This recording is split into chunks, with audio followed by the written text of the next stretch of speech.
সেদিন আজকে উপস্থিত সকলকেই ধন্যবাদ যে আপনার কষ্ট করে সময় নষ্ট করে সময় দিয়েছেন। আমি সকলের কথা অত্যন্ত মুগ্ধ। অনেকে রব্বাই থেকে শুরু করে আনোয়ার ভাই বলেন, আমার মামা, দুজন মামা দুই দিকে বাড়িতে বানাই, ওই মামা দিকে লিখেন মামা, একজন লাগে আমার বোনের চাচা শ্বশুর, আর একজন লিখে আমার মামার বন্ধু, দুজনই মামা, আর সবাই বাড়ি। তো হিসাবে মুরব্বীরা পাশে থাকলে আর বাইরে ছেলে সন্তানদের অনেক সাহস থাকে কথা বলে। তো আজকে যেটা আপনারা বললেন যে আমাকে প্রেস ক্লাবের আজীবন সদস্য, এটা খুশি হয়েছে, এটা অত্যন্ত খুশির ব্যাপার। কিন্তু আমাকে এখনও মনে রাখে সর্বনিম্ন সর্বশেষ সদস্য যদি রাখেন আমি আরও বেশি খুশি হই। আপনারা যদি আমাকে আজীবন সদস্য নাও রাখেন, আমাদের প্রেস ক্লাবের অতিথি যেভাবে ছিলাম মৃত্যুর আগ পর্যন্ত আপনাদের সাথে আমি চাই বড়লেখা প্রেস ক্লাব মৌলভীবাজার জেলার মধ্যে, বিভাগ বলবো না, মৌলভীবাজার জেলার মধ্যে সুন্দর এবং সুপরিচিত একটা প্রেস ক্লাব বড়লেখা আমি চাই, যেখানে সমাজের সর্বস্তরের মানুষ কথা বলার সুযোগ থাকে, পরামর্শ করতে পারে, যে কোনো ব্যাপারে গিয়ে তারা এখানে গেলে একটা কথা বলতে শান্তি পায়। সেই জন্য একটা প্রেস ক্লাব হয়েছে। সেটা 24-এর আন্দোলনের পরে যে প্রেস ক্লাব অস্থায়ী কার্যকর করা হয়েছে এবং আগামী হয়তো অল্প 2-1 দিন ধরে বড় আকারে করা হচ্ছে। এবং আমি চাই স্থায়ী একটা ভবন ব্যবস্থা হোক, সেখানে আমাদের যে ধরনের সহযোগিতা করা দরকার, ব্যক্তিগত এবং সরকারি, সব ধরনের সহযোগিতা আপনাদের করব। আজকে প্রেস ক্লাবে আমরা এখানে শুনছি আমরা কতজন সদস্য? 25 জন সদস্য প্রেস ক্লাবে। আমি আপনাদের কাছে অনুরোধ করবো এটা যে আপনারা বড়লেখা 3তলায় যে প্রেস ক্লাবের রুমটা করছেন, সেখানে 1984 সালে আপনাদের প্রথম প্রেস ক্লাব প্রতিষ্ঠিত হয়েছিল। এরপর থেকে এখন পর্যন্ত কারা এই কমিটিতে ছিলেন, কারা সভাপতি সাধারণ একটা বোর্ড আপনারা করবেন, আমার 1 নম্বর প্রস্তাব।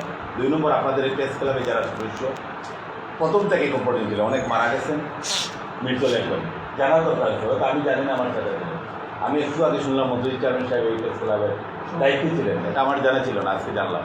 আমার জানা অনেকজনের রাজনীতিবিদরা জানে না, এটা জানলে হবে কি, ওনার পরিবারের একজন সদস্যকে বলতে পারবো তোমার দাদা কিংবা তোমার চাচা, তোমার নানা এই প্রেস ক্লাবের সাথে তার একটা ইচ্ছা থাকবে এই প্রেস ক্লাব বলতে, আন্তরিক মহব্বত সৃষ্টি হয়।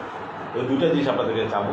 বর্তমান কমিটির যে মেম্বার আছে সেই লিস্ট, এই 3টা লিস্ট আপনারা যদি এখানে আজীবন টাঙিয়ে রাখেন, আর বলা লাগে না, সবাই দেখলে এটা প্রেস ক্লাবের দায়িত্ব বুঝে যাবে, এটা কার্যকরিতা বুঝবে।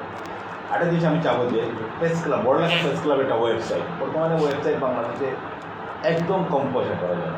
আমাদের বড়লেখা অনেক সন্তান আছে ওয়েব মেকিং করে, তাকে দিয়ে আপনি একটা বড়লেখা ওয়েবসাইট করতে পারেন। সেখানে প্রেস ক্লাবে বড়লেখার সব ধরনের তথ্য পাওয়া যাবে।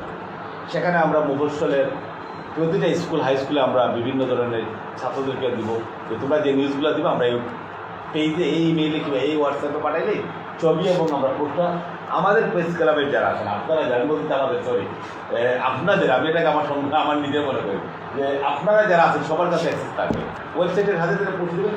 যে লেখাটা সবচেয়ে বেশি গ্রহণযোগ্যতা পাবে তাকে আমরা বৎসর সেরে সর্বোচ্চ পুরস্কার দেব। এতে কী হবে, অনেক 8, 9, 10-এ যারা পড়ে কিংবা ইন্টারমিডিয়েটে যারা পড়ে উৎসাহ পাবে, তারা ছোটো ছোটো লেখাগুলো পারবে। আমরা বর্তমানে অনলাইন ফেসবুকে আমরা অনেক ব্লগিং করি, অনেক লেখালেখি করি, সেটা কিন্তু তখন আমাদের বড়লেখা ওয়েবসাইটে চলে আসবে। আমাদের এলাকার 2জন সদস্য আছেন, ওনারা বলবেন আমি বড়লেখা প্রেস ক্লাব পেজে গেলে বড়লেখা কী সমস্যা এটা পেয়ে যাবে, আমার এই রাস্তার এই প্রবলেম, এই স্কুলের এই প্রবলেম, এই অফিসে এই প্রবলেম, এই অফিসে দুর্নীতি, যেখানে পেয়ে যাবে। উনি দেখার পরে এটা নিয়ে সাথে সাথে এই কাজগুলো করতে পারবে।